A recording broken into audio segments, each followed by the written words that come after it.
Yo, what's good, everybody? Welcome to Silent Podcast, the place where everything but silent. I'm the host, Isaiah, and we're here for our first recap of Deal or No Deal Island with the Banker's Temple. That's what we're calling it, the Banker's Temple. We have a new panel here to cover this show. Some of us are familiar with the show, some of us aren't. So it'll be a very interesting season for us. With me, let me introduce our panel. We have Cheyenne. Cheyenne, what's going on? How you doing? Hello, everyone. I'm doing great. I'm very excited to talk about Don D season two. Um, yeah, I'm. Well, never mind. We can go through everyone and talk about other stuff later. All right. Also with us is Katie. Katie, what's up? Hi, good to see you guys for the second time this week. I'm excited to talk about the show. I am one that is new to the show, and the first episode was wild, and I'm all in. I'm like totally in. I love it. All right, and then we also got Julia. Julia, what's up? I am so excited to be here. This is probably I think my second show I'm going to be doing weekly coverage for, and I also binged a couple of the seasons from couple episodes of the first season. So like I'm really ready. I really like this show, so I'm excited to talk about it here.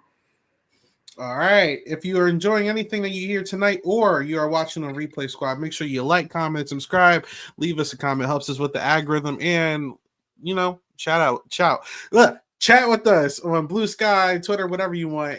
It helps everything. But listen, I am one of the new people to Deal or No Deal Island. I remember last season, there was so much hype on it on social media. And, after Big Brother 26, I believe, we were just chatting about, like, what do we do now? Because I don't have Big Brother Canada right now. And, we were talking about not only the traders, because Katie and Javier do that. I'm like, I'm going to bite off of y'all clout. But I'm like, I need another show. And we're like, all right, let's start with Dondi. So we have this panel. Cheyenne, you said that you have watched season 1 before. What is your history with this? Did you love season 1? Did you hate it? What's your vibes on it? So season one, I put on purely because I needed like background fodder while I applied to jobs. And so at first I was just like, who are all these crazy? Like at first I was like, oh, this is kind of boring, but there's really hot people, you know? So there's the banker's assistants. They're awesome. They're supermodels, literally. So shout out to Ben Croftchick and Kamari Love. I love both of them. So those actually that's the greatest takeaway from season one. These models are amazing. They connect with the entire cast immediately, and I really love like seeing them slowly open the case.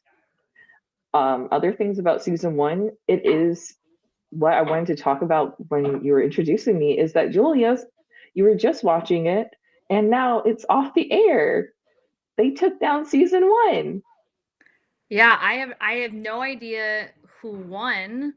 I was really enjoying season 1 to get prepared for season 2, but apparently I think, we were talking about how like reindeer games got pulled down, the Challenge USA got pulled down. I think, there's not enough storage in these big companies' data centers. So, but I feel like the premiere yesterday was so great that it's just a tragedy that they don't have season 1 for everyone to go back to. Also, I would have thrown it on today, season 1. I was like all in. I was like, Dondi, I'm in. Where's season 1? And it's just not there. I don't know what Peacock is doing. It does make me wonder if they're going to change the format of the game and they don't want us to call shenanigans. Because like season one was pretty cut and dry. The banker invites 13 people to play a little game on his private island. Every week there's a challenge to obtain the highest value case. If you get the highest value case, you win immunity and you choose who faces the banker at Banker's Temple. If that person plays the game and they make a good deal, they choose who to eliminate.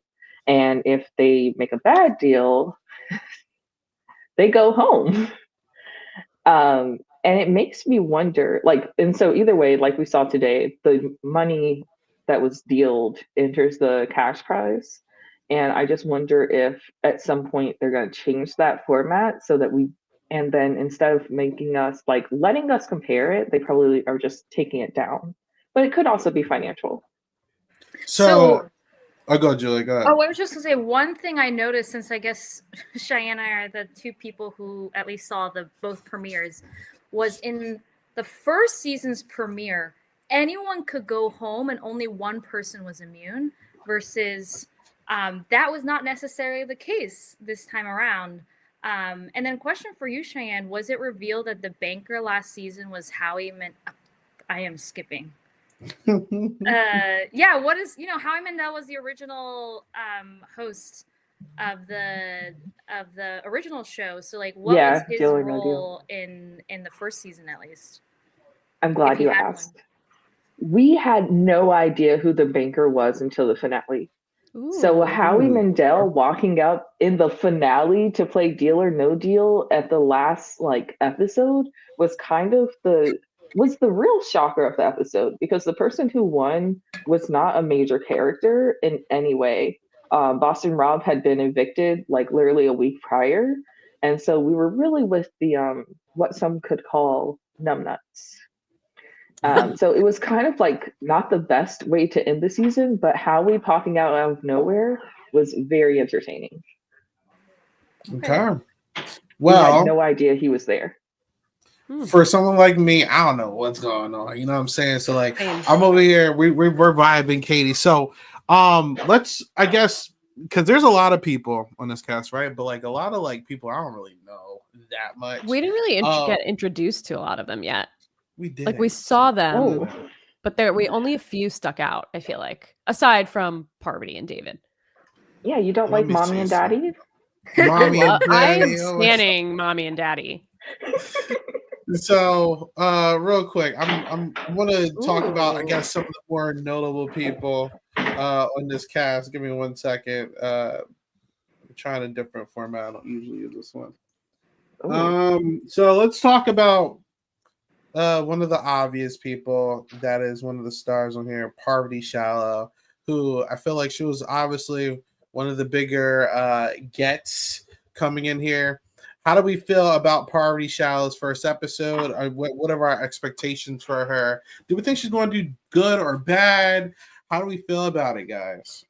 She's already eating everyone. This is peak Parvati. I liked Parvati in the Traitors. I feel like she was not set up to succeed, but this is her in her element. And I love watching Parvati play when she's playing like this. And even though it was only one episode, I was just this is what she's made for. She was put on this earth to play games like this on an island with just naive people. And she's so good at it. And I love watching it. There were so many moments where, for example, everyone thought that only they knew who Parvati was. And she was yeah, keep it a secret for me. And having everyone keep her secret for her garners her trust. I also just love how much she's matured, right? When she talked about the Parvati that I was when I played Survivor, and now that I'm a mother, that's why someone like Dixon I connect to. It's just so amazing to see her growth arc. But it's it's like Parvati 2.0, Parvati 3.0, but it's still Parvati. She's still freaking amazing and kicking ass and charming everyone in her own way. How about you, Cheyenne? Oh, huge fan. I'm really so happy to see Parvati. At first, I'm gonna be honest, I was this is so random. Dr. Will, Parvati, this Australian guy, and 13 strangers. What are we doing? You can't recreate Boston Rob. But having Parvati is honestly so much better than just having Boston Rob, because you can see her not only play the people around her when she's really just kind of getting along with people as she naturally does, but you also see her size up David in real time. He's calling her the love of his life, and she's literally yeah, let's hold off and see who gets power, and then let's see who's influencing the people who have power, And he's so should we corral them? Should we divide them? Should we put them in school? Should we put them in a public school? And she's let's try to win immunity. And I like that. See, so my experience with Parvati is very interesting, because I'd never experienced like OG Parvati. I didn't go back to watch a lot of the OG Survivor seasons. I watched her on Heroes versus Villains, and then I've experienced her with like the sloppy seasons, like Winners at War or the Traitor season 2. You know, so like my blinders are like kind of here because I know recent Parvati. I don't know like prime Parvati, but I can still tell that like she's very impressive.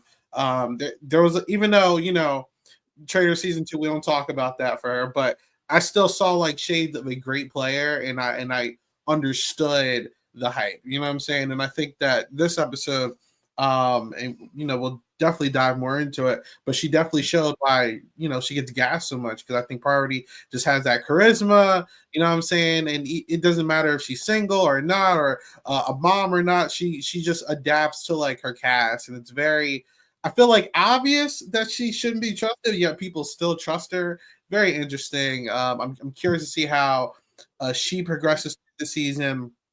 And that brings other. Oh, go ahead. Go. Sorry, I just want to say, like, on the strategy side, you look at Poverty and it's like, what's there to lose? Yeah. You know, it's the beginning of the game. We're all here to face the banker and win some money and hopefully go home with it. I wouldn't see Parvati as a threat. I see her as a superstar. And she is. Even if I'm so interesting thing, even though there's a lot of people who seem to know who she is, there's people who don't seem to know who she is. And I think this episode isn't like painting her as like a threat, because I really don't think a lot of people are thinking of her. This is a very young cast. I forgot to bring that up. So she is one of the older people. This cast is very like, they feel airheaded. I don't want to be too rude yet because I don't know this people, but they do feel a little airheaded. You know what I'm saying? So I feel like she gets away with a lot of crap that she's going to want to do this season up until, you know, we'll get to Will at some point. But I'm very interested to see how she progresses. There's another person that I'm interested to see how he progresses, which someone remind me his name. He is from Australian Survivor. David. I'm not familiar with David, but this episode gave me like a lot. So real quick, anyone familiar with David from Australian Survivor? No, but I'm now his biggest fan. Okay. You mean Daddy D? My father? All of our fathers. Our father? Our collective daddy, David. Our Australian daddy? I think David is very wild. And I think like Parvati, he's kind of trying to like lean into his looks or whatever. He's like, I'm a married man, but like I'm not going to stray away from it or whatever. And he obviously has like a mind for strategy. I'm learning the ideal strategy of deal or no deal as I go with the show, but it seems like it's not bad to play hard. Like it almost seems like you kind of want to play hard in this game, and if you play too like passive, it might hurt. I don't know what the ideal strategy for this game is yet. The format of Deal or No Deal reminds me most of Claim to Fame, actually. I don't, has anyone here seen Claim to Fame? Yeah. Where it's like the Claim to Fame, there's a bottom two, and then people vote on who's going to be the guesser. And like a lot of times people like, oh, I want to be the guesser because then I have control. I think it's very similar to like, David, wanted to play against the banker because he wanted to have control. So it's interesting. I knew who David was. I knew that he was the best.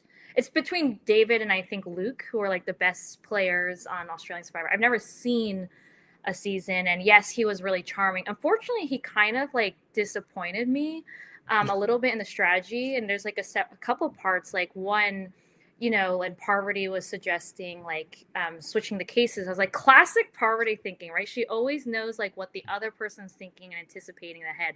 And I'm like, if David's really as good, he should be guessing that like that they're going to be switching. And also like, why wasn't he not more persuasive with Luke on like choosing with the higher values? There's so many. I can't wait to talk about Luke. David made a lot of. I thought David made like quite a few strategic missteps that like, and he got on because like someone has a crush on him. So I don't know what you guys think about David. Again, utterly charming guy, amazing confessionals, but he wasn't as good at strategy as I thought he would be. I liked watching. I always like watching people who know how to play games with people who don't know how to play games, because I always just find it interesting true. to see how they show up and like where their mind is with a little bit of experience versus some of the others. So like I loved watching David go for the red cases and then try and persuade the two people, Luke and Seychelles. Is that their name? Seychelles. To wait and watch the cases, and they just went, and he was getting so frustrated. Like that was kind of giving me life like that. I just thought that was so funny. And I thought it was a good strategy. Watch what they're doing so then we can at least have a strategic pick.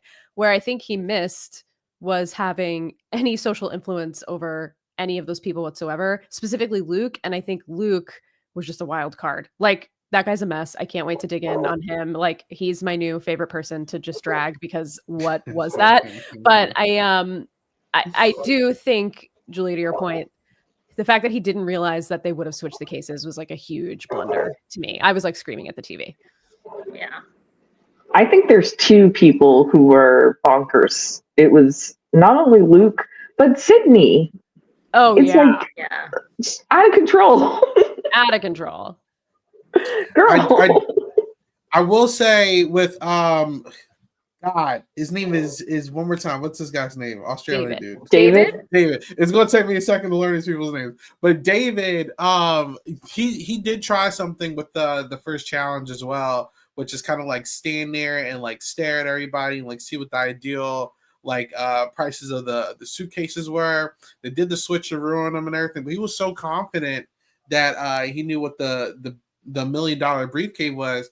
And I don't know, I thought that was a little bit of a mistake as well. Like the strategy itself, fine, but I felt like he was presented a deal that he definitely should have took no matter what, even if like he was so confident in what the case was. The big thing in Big Brother, I think Mike Boogie said it was like every check can be balanced. You know what I'm saying? Like you can agree to whatever, you can lie though. You know what I'm saying?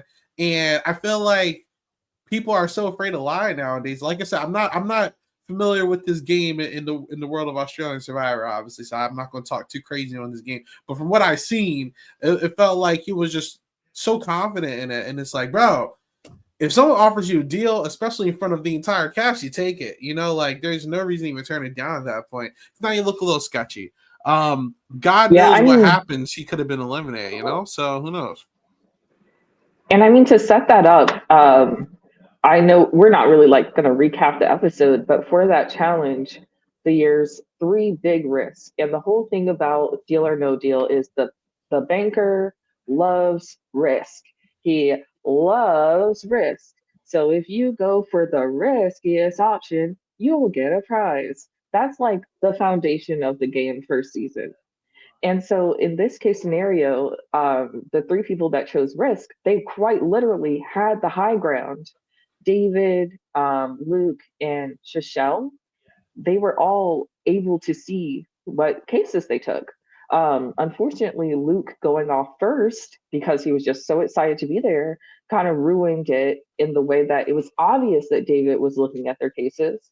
And so when he saw Alexis take the $1 million, he showed his hand in showing how much of a game player he is by assuming that even though Sydney literally offered him a branch of, hey, if we will give you our second highest value case so that you're not up for elimination. And he said, nah, I'd never do that. So I'm going to pick Alexis because I'd never let go of $1 million. So she never let go of $1 million. It's like, not quite. We're confident. It's interesting because I thought that only the first team would have like immunity at the end. And so that's why maybe he was like, this risk doesn't make sense. But the fact that like everyone is safe except for the bottom team, like didn't like, it's basically guaranteed safety. Like, and you're not going to get that $250K difference anyways.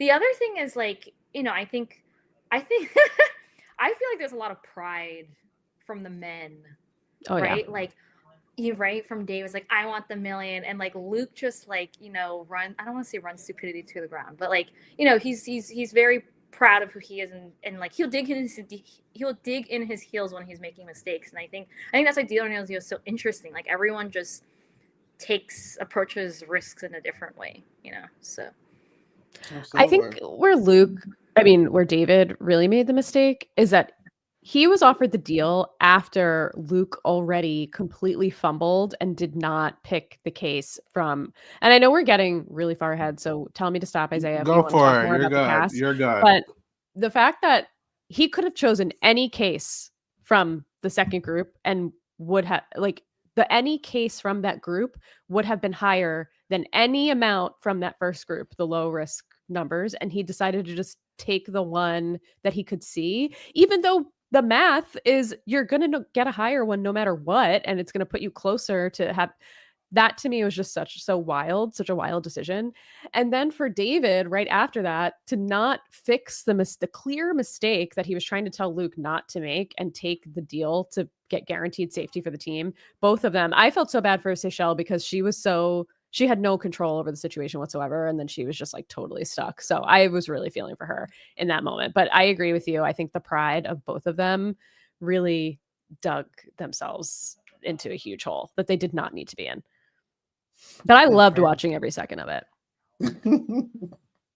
I think another one, and I'm saving Luke for a little bit because I have a lot to say about him too. But another one of these, I guess, main players would be her name is Sydney.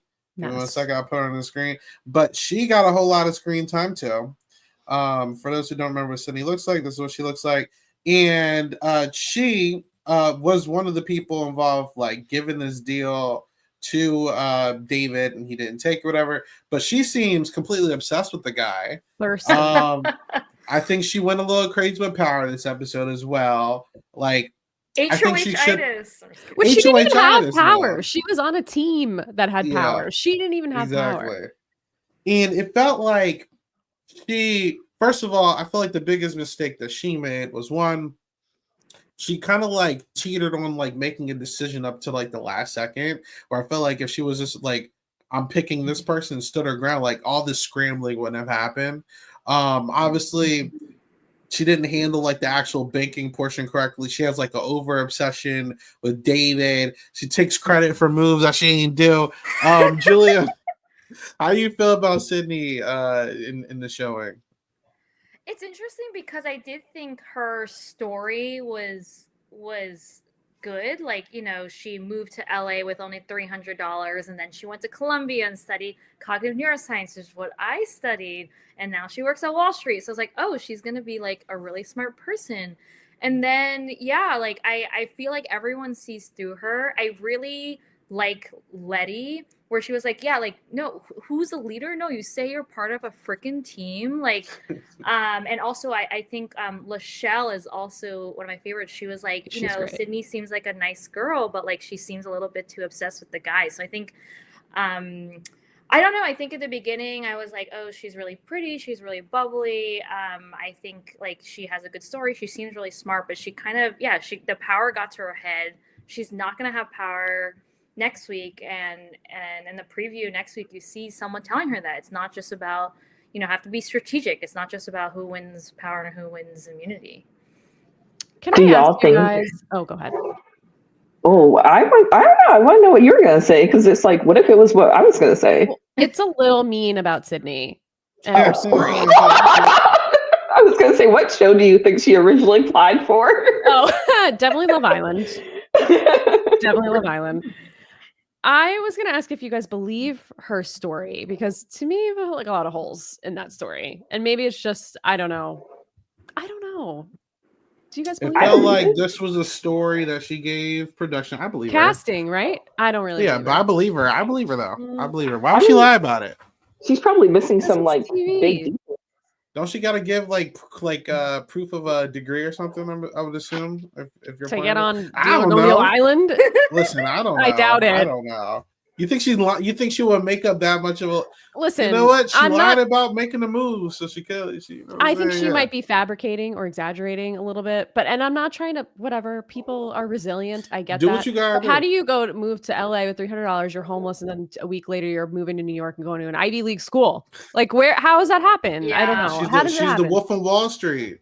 And I want to know what company she works for, because in case I decide to just become like go on Wall Street Bets Reddit or something and decide to become a day trader in my next life, I do not want to be investing in whatever company she works for, because the math is not mathing, which we saw at the end of the episode. So like, how'd you go to Columbia and you don't even know statistics? I don't get it. And work on Wall Street. What are we doing? I will say there's a few things there. Okay. So one, cheating on statistics, easy work, no matter what university. Working on Wall Street, easy work. There's so many marketing firms in there. That is true. I did look up her bio. It says she does sales on Wall Street, which I think is a little bit different than doing investment banking. Okay, then it makes sense that she does. They got her out of a car, though. She was living in the car. No, she not wasn't. there anymore. I have a friend who lives in the car. I know. Well, I know someone. I know people car. live in cars. I know that is true, but I don't believe that she lived in a car. You don't think she? I mean, I was homeless for a day this week alone. You never know. I could work on Wall Street. Oh God! All right, bet. So that's Sydney. We'll see how she goes. She was pissing a lot of people off as well during the whole. What's the ceremony called? Is it the temple? Deal? The temple? Yeah, the whole temple thing. Like, pissing a lot of people off. No big deal. Not the whole temple thing. I'm new. I'm new to this. All right. Another person that got a lot of screen time. Like I said, I'm remembering names. Seychelle, that's her name, Seychelle. Yeah. So, and after this, we'll get into Joseph or whatever his name is. That's his name, Joseph. I'm learning, y'all. Anyway, who's the guy? Joe, the host. Who's the guy that got eliminated? What's his Luke. name? Luke. Oh, not the cheese room. All right, Seychelle. So Seychelle and David. See, I'm remembering. They were basically both thinking that they were going to get eliminated, and they were basically battling for Luke to keep them. And I think she got a lot of airtime. I think she was very vocal. I see a lot that I like. I feel like she's going to be a fun character if she sticks around. But I was a little worried because if you look at like Luke's confessional, he was saying how, look, David might be a threat, but like I think I could work with him. And Seychelle, she is someone that could fight for me. That doesn't sound like I want to work with them. You know what I'm saying? So I was a little worried for her. I do feel like if Luke somehow didn't make a horrible mistake, like she might have been on her way out. So how do we feel about Seychelle? Do we feel like she could have been eliminated, or would she have stayed? How do we feel like the game's going to go for her, Katie? I actually thought her instinct was really good, and I really, really like her. Like, she's great. I just love her personality. I thought she gave great interviews and confessionals, and I thought she was spot on. Like, David's got to go. And anybody with eyes should see, like, David's got to go. He's a threat to win anything that he's playing, whether you know that he's a Survivor player or not. Like, you just look at the guy, and that archetype typically does well in games and life. So, like, get him out and give everybody else a better shot at winning. So I loved that her instinct there was spot on. I loved that she was fighting for loyalty with Luke. And I think Luke was saying like she would fight for me in the future. Like if I save her, she would be an ally to me. I can tell that she would be loyal. And I think that's true. I don't know what Luke would have done. I think he's a wild card. I think he really could have gone either way. I don't know how he felt about David, because I felt like everything David told him, he did the opposite, and it didn't work out for him. So I didn't think he was going to save David either. I really didn't know which way he was going to go, but I was actually rooting. I didn't want to see either one of them go, so I was very happy with the outcome. But I really like her, and I'm excited to see where she goes from here.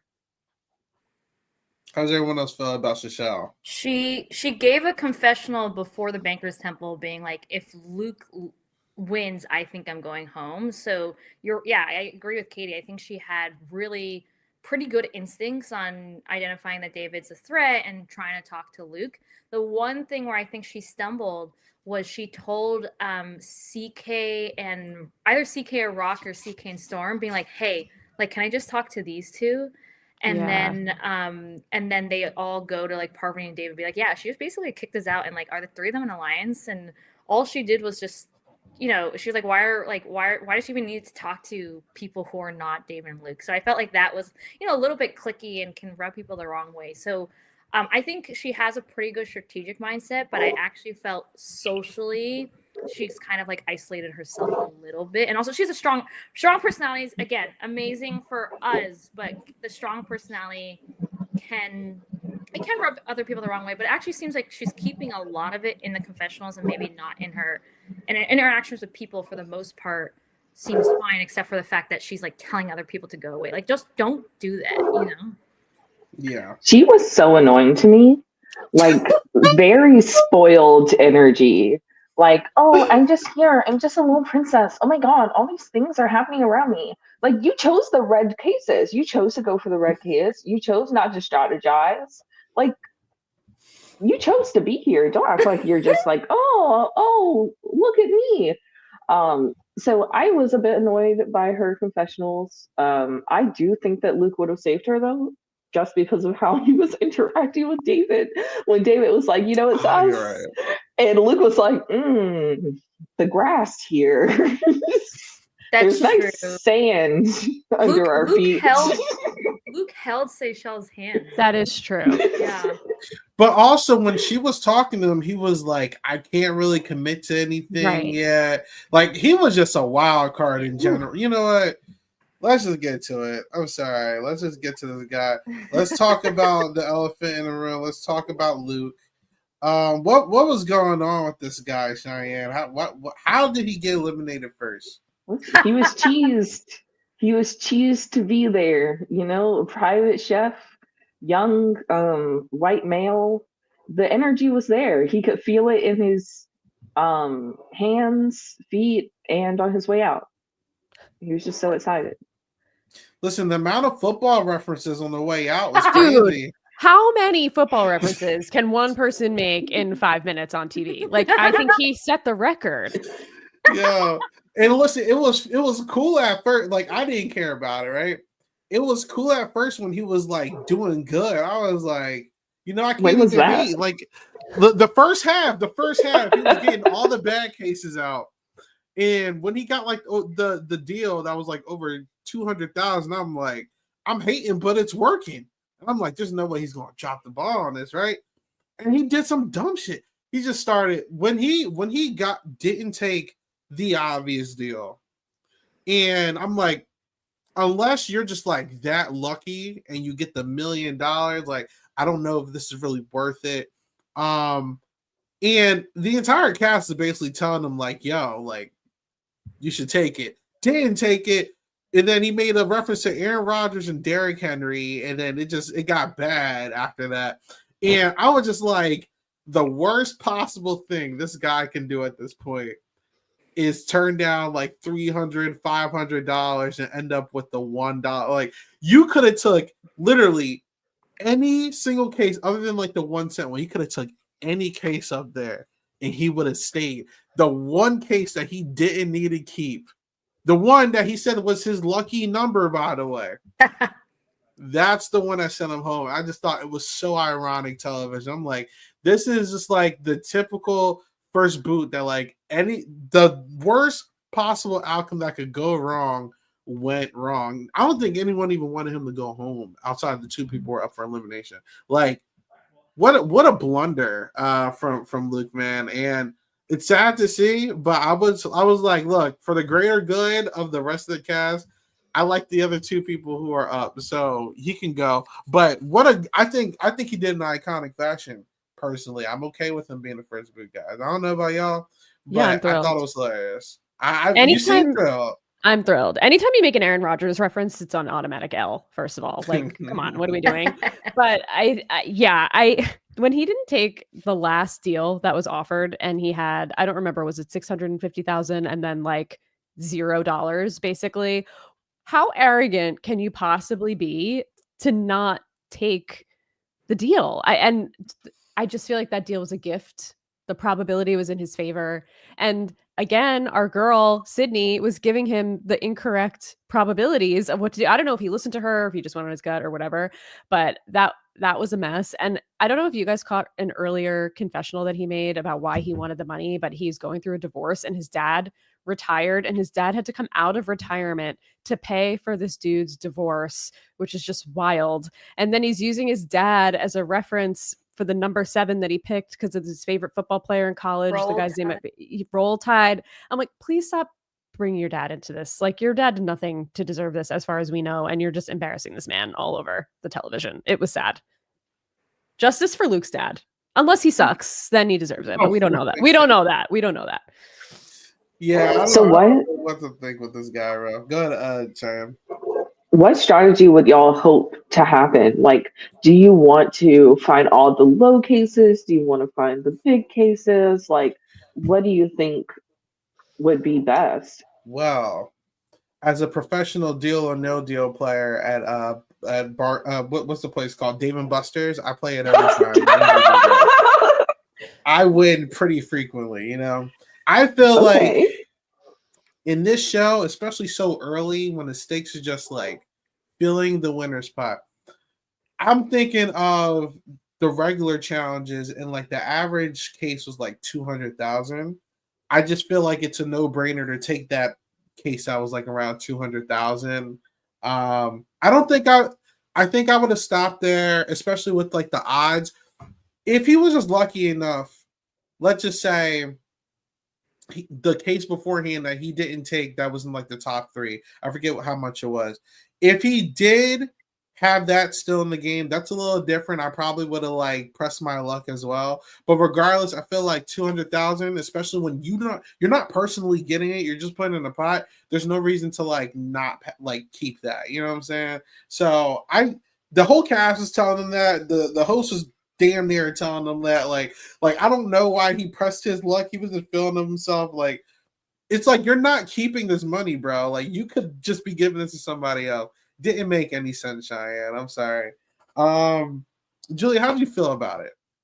It's interesting. I feel like the strategy of the deal or no deal part like changes depending on like how many cases you eliminate and what the banker's number was. Like, again, I keep referencing the premiere of the first season where the guy was also a numbers guy. He was an accountant, and he actually did choose to open his case, and his case had more money than the dealer. So he won and he got to stay safe. So it's like, and so because I didn't really watch Deal or No Deal Ground, I was like, oh, it just must be easy to beat the banker. But then actually the banker can give you offers that are lower than his previous offer, which I did not know that. And also, like, again, his offer just depends on what the ranges are. So like, really, like, him not taking the 218K was so freaking boneheaded. Like, the fact that you have the $1 million case is just the odds are just lower, right? It's not about a gut feeling. It's just pressing his luck, and I think continues to show like I like what is a good thing, like what's the best thing Luke did in this game. And maybe it was like complimenting Parvati at the beginning when they're on a boat. It was like, oh, you just have a really calming presence. Are you a yoga teacher? But everything he did was a mistake. So. That's how I knew it was over for him, because of him fawning over Parvati. I was like, oh, this is not going to go well. Like, the fact that was the beginning of the episode, you could tell that was not going to go well. But for me, I never watched Deal or No Deal, and it took me, I'm like Sydney. I don't know math, but I don't work on Wall Street. I did not know what was going on for like the first half of it. I was like, what are they trying to do? They're opening case, like the math. It was not working for me. But then once I realized it, I was like, oh, okay, I see what's happening. Not only Isaiah, like you said, he's not keeping the money, but he's also trying to fill the pot for everyone else. So not only are you kind of screwing yourself, you're screwing everyone else over. So he was just playing very selfishly then there was no purpose to it, because he ended up leaving, and then didn't even benefit the group either. So he was just a mess. It's funny, he had mole behavior, I'm just kidding. He kind of did have mole behavior. Decrease the money in the pot. I'm gonna be honest with you. I don't think he saw or knew what Deal or No Deal Island was, because the way he was playing, and I'm not even trying to blame him, the way he was playing was like he was playing on Deal or No Deal. And I'm gonna be honest. I mean, if it was just playing regular Deal or No Deal, I don't blame him, because the million was still there. And it's like, all right, I want the million too. I'm trying to win. It's like if I lose, I lose. But this is not that. Like you don't get the money. Like it just goes into the pot. That's where the problem is. It's like, all right, like just take the increment that they're giving you. It's safe. If this was regular Deal or No Deal, though, I'm gonna be honest. I'm being greedy too. I'm going for that million. Like it is what it is, you know. So I think he thought he was playing Deal or No Deal, and I don't think he really knew what he was getting himself into. That's my theory.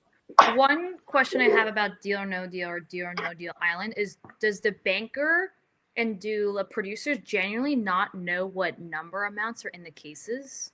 So, like for example, they choose 7. Do they know that there's only $1 and that's what they? Because they said even the banker doesn't know what's in the 7. I was like, is that actually true? They have to. I don't believe that. Someone's got to know. So I feel like they know, but what they're doing is they're throwing dollar amounts at you to try to like entice you to like take it without figuring out what the rest is. So it's like, all right, I'm going to give you. It's like mental gymnastics, right? It's like.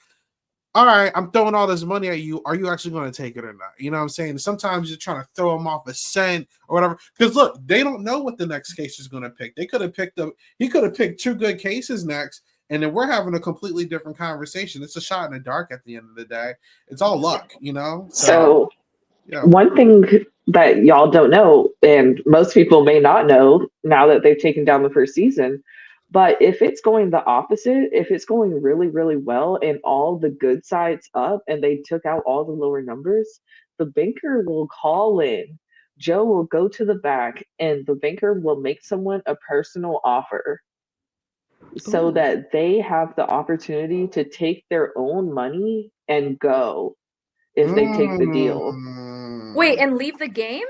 Yes, they can leave the game with their own money in hand. So he was probably on the verge of getting that personal offer, if you think about it, because he was doing really good for a little bit until he dropped the ball. He was like doing good, and then he wasn't. He wasn't. He had 3 of the best cases still up there, and it seemed like that's why it was like the second go around. That's why the prices like jumped up so crazy. And then when he hit that $1 million case, it was like, oh, like this guy's a bozo, like he's out of here.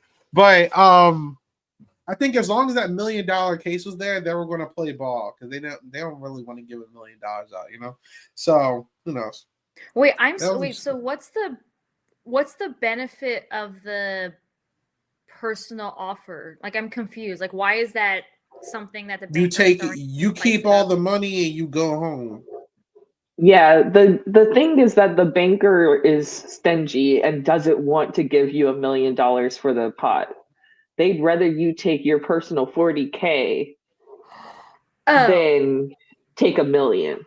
Oh, so the personal offer is not very high, but it's like it's guaranteed to get $40K versus like you get to the end, you could win $1 million, but you also could go home with $0 because you get eliminated. Oh, got it. Okay. Yeah. Yep. I'm not. All right. Okay. I never saw Deal or No Deal either. Okay. Julie, I'm not gonna lie. I used to think I'm like this diehard competitor that would never drop. And I started watching Mr. Beast games, and I'm like, damn, I would be dropping the moment he throws any money at me. Because like, why don't like someone turned out $1 million? They in different podcasts, they could have got $1 million and still stayed in the game, and they just had to eliminate their whole team, and they didn't do it. I'm like, you're an idiot. But different show. Okay. We'll talk about average. But slight overcross there. There's a season of Traitors where the very first episode, people are allowed to go after a prize, and if they get that money, they just can go home. Literally, listen. I like money. I got stuff I gotta pay for you. I don't know about y'all. So if someone's offering me 200 something, I'm taking it. All right. Yeah. Yeah. Well, you have to guarantee that you get the money, and there's only one, as far as I know, only one winner, right? At the end. Yeah. So the odds are you should take the money. A female banker this season. I was going to ask you guys. It's Meghan Markle, right? Who's that? The princess? You don't know. Yeah. Who? She was on Deal or No Deal. Meghan Markle? You don't know Meghan Markle? Wait, was she a case girl? She was a case girl on Deal or No Deal. This is the Suits person married to Prince Harry? Yes. Is this person famous? Yeah, yes! Extremely famous. Oh, okay. Extremely famous. Because I was like... Suits. She's married to Prince Harry. Look, They, like, that's not my lane. Listen, really my lane looking either, but I think it at is the her. reaction of the cast, they were freaking out. So I'm like, it has to be She's somebody extremely famous. So I'm actually Okay. shocked you don't know who she is. So I think it's her because you guys are connected to the show. But what do you guys think? Okay. That's a good guess. That's a really good guess. Well, the first season they had a former case girl, Claudia, as a contestant, Former and Real she Housewife was of Atlanta as well. oh, and Claudia so Jordan. my first Wait, the same Yeah. Claudia? I Yeah. didn't know she was a housewife. She sure was. See, she did not mention it. She She was didn't. a one season. Oh. Nene Leakes had her fired. Oh. Well, she was my first thought when they said Baker was a woman, because I was like, oh, she back for season 2, just like Rob. But that's the assumption that any of these contestants watch season 1 of Deal or No Deal Island. That's what I'm saying. Like, whoever it is has to Whoa. be famous because they scream loud as hell. Like, they all The- knew who it was. So, Lachelle Wooden, the one that we briefly talked about earlier, she said that's how she got into season 2. She saw season 1 and she was like, I'm down. okay. She's This one of is my a game I favorites. feel like I would play. Yeah, she's great. Yeah. All right. So, real quick, let's speed through the rest of this cast. There's a lot of other people. There were just a lot of irrelevant people this episode, but like, there's a couple other people. Let's talk about the son of the show. Let's talk about Dixon. There you go. They Dixon want Hall. him. They want him to be Aaron so bad. Yes. So bad. And he's not our lovable little weirdo. He's just a man. So He Aaron- seems mean. I'm not gonna lie. He does seem mean, which I think this whole cast actually seems really mean, and I love it. Like, I love how mean this cast is. Aaron's What were you the about to say, nerdy Julio? accountant. No, Aaron's a nerdy accountant from last season, and when I saw him, I was like, "Yep, that's the Aaron archetype." So I'm glad we're on the same page. Yeah. In season 1, Aaron was like the little brother. Like, everyone wanted to work with him, usually because they thought he could beat him and that he was trustworthy. So real quick, did you guys watch the preview for the season after the episode? Yeah. Yes. No. Everyone did it? All right. Do you care if we talk about Cheyenne or no? No, of course not. Yeah, he seems like he's about to get into a lot of drama this season. I don't know what's going on there. A lot of people are talking about him and David and Parvati being like a 3-person. So I'm very curious to see where this goes. We haven't got like that little snippet at the end of the episode where I think it was Alexis. She was like, "Oh, why are you calling them mom and dad?" Like, so that's going to be a thing. I feel like it's he's about to be a big character this season, and I'm interested to see where he goes with all this. He's going to be a menace for sure, though. I can already feel it. Me too. He's giving villain energy. Let's see. Another person that we got to see a little bit of is Alexis. Speaking of her, Wait, I think her name is Letty. Letty. That's her last. I think that's her last name. All right, let's call her Letty. That's what they I call think her. Her last name. I guess they're calling her last name, Letty. Yeah, Letty? Alexis, they call her Letty. Okay. Oh, got it. She's Okay. a former WWE wrestler, Division 1 volleyball player, top 3 in Miss USA. She's got a lot going on. Yeah. Do we like her? I think she has like the most on point confessionals, like about Sydney, about Dixon. Like, I think she has her head in the game. And she seems to be blending in really well with, yes, she definitely has a strong personality, but I think she's playing the game smart. And I think she has such a big presence because I think she will be a big presence in this season. She seemed pissed off with Sydney, by the way, too, taking credit for her move. And they're the same age. Oh, she feels so much younger. But they're the exact same age. As in Sydney feels younger? Yes, Sydney felt younger during the show. She's 27? Another reason why I think she's lying about her life experience, because if you go through all that, you should be more mature, and she was very immature. Katie is a Sydney hater. I am a Sydney hater. Maybe Sydney has everything that she has ever wanted, and all she needs now is a man. There we go. Wants it to be David with kids. David. that's married, you know? Um, how do we feel about our next person, Philip? How do we feel about Philip? Do we like Philip? Oh wait, I do want to say I like Alexis, and I think she's going to make it pretty far. At first, I wasn't sure when she was going through like, I'm WWE, I'm volleyball, I'm pageant girl. I was like, oh, she's doing a lot. But then, Julia, I agree. I think she had good reads and her confessionals were on point. I think just generally, I like a lot about this show is that the confessionals don't feel scripted. So I feel like we're actually getting to know the people and seeing her actual personality. I ended up liking her a lot more than I thought I would. I walked into the challenge and we see these suitcases. Sorry. All right. Oh my god, am I lagging? I don't know No. my computer. No. Oh, okay. Did you My say computer's Philip at was stupid- next? I saw Philip's yes. picture. Oh. Philip. Sorry, my whole camera is at the stupid on my screen. But how do we feel about Philip? I definitely feel like he's going to be under the radar for a minute, like in a good way. In a good way. Yeah, I What makes liked you feel Philip. that? Yeah. At least I mean, know who he is. Yeah. True. I mean, he's like very charismatic. He was basically like, I'm David, but David's better. And it was interesting. His preview was telling Parvati, like, I used to think everyone had a line, but you don't have one. And I was like, ooh, don't tell Parvati that. But yeah, I like him. He's probably one of the most likable people in the cast. So I'm rooting for him. Okay. And then, I'm not gonna lie, unless you guys have any other standouts, the rest are pretty forgettable for me. We have Lachelle, Rock, which I totally forgot was even on the show. Who else is this? CK, Storm, Maria Grace. So I feel like I'm not gonna lie. I mean, unless you guys feel like talking about them, I feel like there's a lot more. There's yet to be seen with these individuals, so I don't really have much to discuss about them. But there is one person I did really want to talk about. If that's okay with you guys, which is the person to be featured in our next episode. Which I'm personally here for. Same. Dr. Will Kirby is here. He's My king. coming. This is why I'm watching the show personally. I almost forgot he was missing. I was like, wait, isn't someone else supposed to be here? This whole episode, I was like, where is Dr. Will? Where is he? I was waiting. I was like, who's the third celebrity? Leave it to Dr. How do you Will. feel about it? Well, first of all, here's the first question.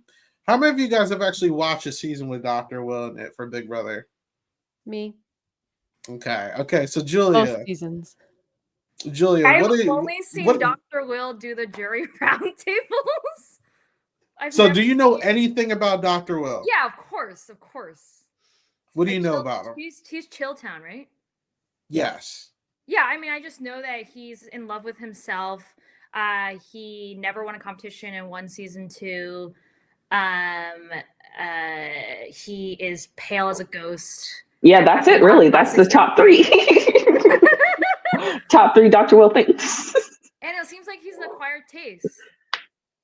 Listen, Will has sworn up and down he will never come on another show ever again unless he was getting paid at least like $1 million. I don't know how much they paid him to come on the show, but they had to throw a fat stack at this guy for him to actually agree to come on here. Even the traders couldn't get him. He had to be a cameo for a challenge last season. They threw money at this guy for him to come on here, and I'm so excited that I'm getting to experience Dr. Will again. He's one of my favorite Big Brother players of all time. Some see him as the best. I'm not going to go that far, but some go for it. That's fine. Dan Giesling. But the reason why I love Will is because Will understands that this is a television show first, and then a game show second. And Coco. We'll get to you later. But I think Will is such an iconic villain because he doesn't have to get nasty or anything. He's just like a Saturday morning cartoon villain. Like, this guy is such a troll, and he likes to just piss people off. Like, I feel like Johnny Bananas like kind of stole his like whole thing and try to make it like even more obnoxious. But Will is just like lovable evil. Like, he is like the little brother that's trying to get on your nerves on purpose, but like you can't get too mad at him because he's like, oh, I'm just playing, I'm joking. And like he is willing to just do anything, and people just for some reason don't take him seriously enough that they'll keep him around long enough. So I'm very curious to see how he does at his age at this time. Reality television has changed so much since he's last played, but I know he keeps up with everything. So I'm just here. I'm here for the trolling. I don't think he's going to be taking this too seriously. Obviously, he's going to want the money. The only competitions he's actually tried in Big Brother all involves actual money. I remember he got like a flat screen TV and like a bunch of money and All Stars. Like this guy doesn't care. So, Katie, what's your expectations for Will here? Do we think he can win, or is he here for a good time? I don't put anything past Dr. Will. I wouldn't pick him as a winner right now, but I don't want to underestimate Dr. Will because I do. Dr. Will is my number one Big Brother player. I find him to be maybe not the best winner, but he's my favorite winner. And I think there would be, I don't think we would have the version of Dan Giesling we had without Dr. Will as the precedent. Like I think he set the precedent for some of the other best people who say, that are the best players. And I think, Isaiah, you're right. Like his villainy is like wholesome. Like he's not problematic, but he's annoying. He bothers people, but he also has this like charisma that people want to be around him. He has this power over people, and he is able to persuade people in a way that I just feel like, especially in All Stars, like you just don't really see people able to do that while blatantly not giving a fuck. Like he blatantly doesn't give a fuck, and people still are like, oh, Will. Like he has this power of persuasion that's just so incredible to watch, and I cannot wait.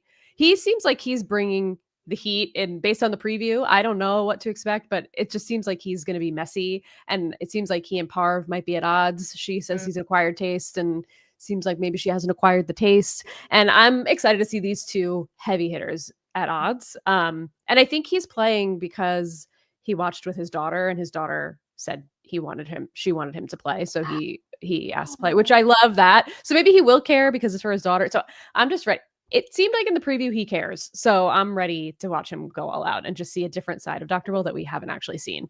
Because competitions obviously matter. Obviously they matter in Big Brother as well, and he was very successful without winning them. But I do feel like clearly in this game they matter maybe a little bit more. So I can't wait. I feel we were robbed of him, but I'm excited about his grand entrance. Yeah, I definitely think Dr. Will's like mischievous, and I can definitely see him and Parvati not getting on the best of pages together. Dr. Will gives me like that 90s romantic comedy British lead where it's like, are you insulting me right now? But also flip hair. Yeah, where are you going? Yeah, I'm not a super fan of Dr. Will. I'm honestly like surprised he was even such a big get. So hearing that his daughter likes it makes a lot more sense. Because I was like, why is he here? Will for me, it's either Will or Dan. For like, if you can get either one of them, it's like, how the hell, like, how much money did you throw at them? Because Will has sworn up and down he's never coming back. And to your point, Katie, and I'm getting all this like hype out now because I know that how social medias are going to try to hate on this guy and downplay his game once something bad happens. But Will literally created Big Brother. It's not even just like it tested. Like before Will, there was Big Brother 1 where that's not Big Brother. Like this guy created Big Brother. Like so, just like the jury management Survivor alone. I mean, like, come on. There you go. And this is the same guy. Oh, what you say, Julia? I said I have to watch BB2. You guys are really hyping this guy up. You need to watch Big Brother All Stars. Both. You should watch both. There you go. It sounds like we need to have a podcast of best Big Brother players. I've done so many of those. But this guy has literally like stood up in front of an entire house to say, I hate you all, vote me out. And then he stayed. The only reason he lost All Stars is because he was just so cocky and just like completely made one bad mistake that ruined everything. But I don't care. Will is awesome. He's here, and last thing I want to say about him, I remember watching Shan Tharp's interview with him a couple months ago. And amazing interview, by the way. Amazing interview, and like he's going down the whole cast, and he's like, Sharon was like, if there was an all like legend season, who do you want to see? And he completely stole the interview from her. He was like, I don't think I can really answer that because like I'm not going to play in that, but like, who do you want to see in the all legends? And she went down the line. She was like, Dan. He was like, yeah. I mean, like, you know, he lost to Ian. You know, Ian completely dominated him. But yeah, like, I mean, hey, look, Dan's a good guy. I was like, Ian's a great winner. And she was like, all right, well, then Derek. He's like, oh, yeah, Derek. He's like afraid to come back, you know. And he was just hating on like the entire like roster. It was but he can do that because he just doesn't give a fuck because he's already proven that he can win. So it's like, I don't know. There's so much I could say about Will. And I'm just happy to have him here as a character to completely start chaos. How bad for Parvati? You have to go against Dan and Will back to back. Like she's getting the Janelle treatment like crazy right now.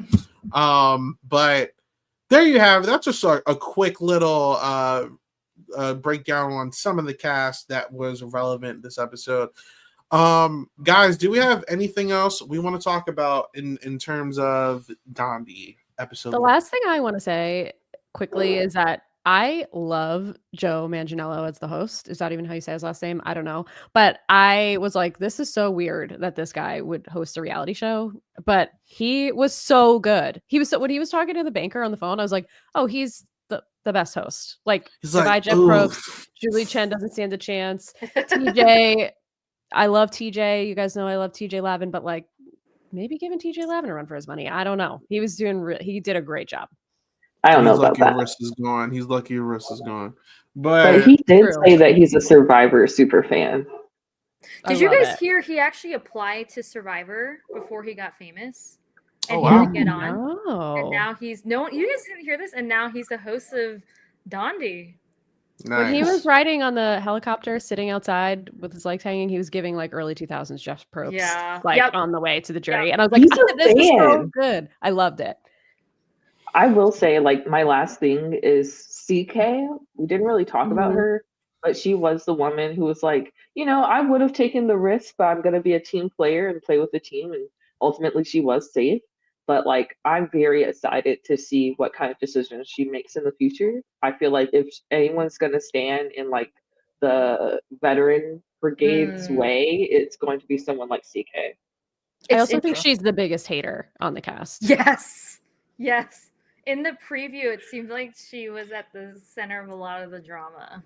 I'm excited for her. The preview was I was hyped. After I was watching, I was like, I'm all in on the show. I love it. I wish I could binge the whole thing. It's so good. All right. Yeah, it's well, but people give it credit for. Oh, yes. People watch the show, guys. Yeah, especially for us. Yeah. Come back. Yeah. We need all that. But all right. That's all we got for tonight, everybody. Thank you so much for watching. If you are interested in following with anything we're doing, please follow us at Silent Podcast on Silent_Podcast on Instagram and Twitter. Silent Podcast on Blue Sky now. I need to add that to the graphic, but we are on Blue Sky now. And if you're listening on our audio platforms, please like with 5 stars, 5 stars only. If you don't like it, then don't rate it at all. And wait till you hear something that you do like. And you can like, comment, subscribe. It helps with our algorithm. Julia, thank you so much for pulling up. We're so excited to have you this season. You have no social media, so I'm not going to ask you where to find you. But what do you got going on, Julia? After this, I am actually going to Jimmy Carter's casket viewing because I live in Washington, D.C. So, yeah. All right. Listen, Julia, you're going to be my favorite person.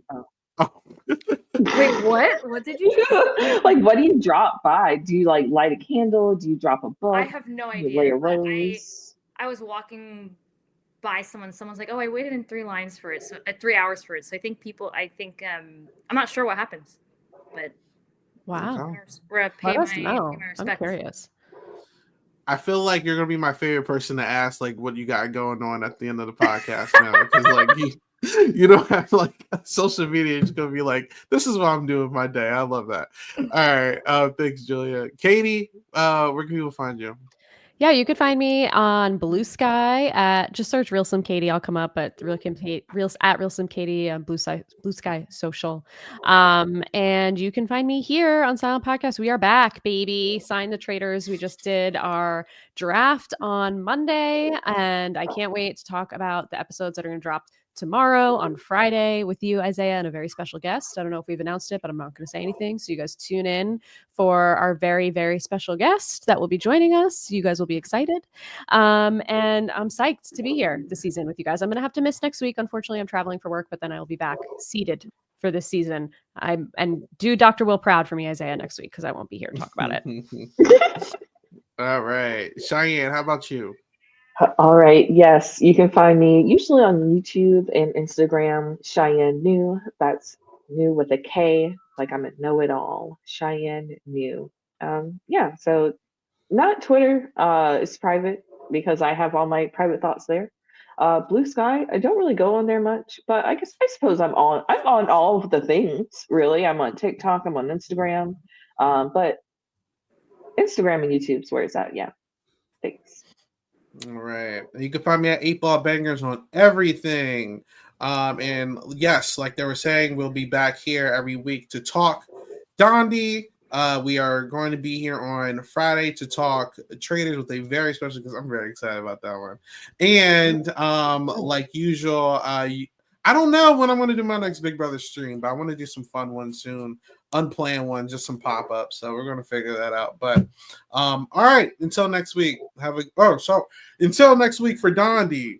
Have a good one. Bye.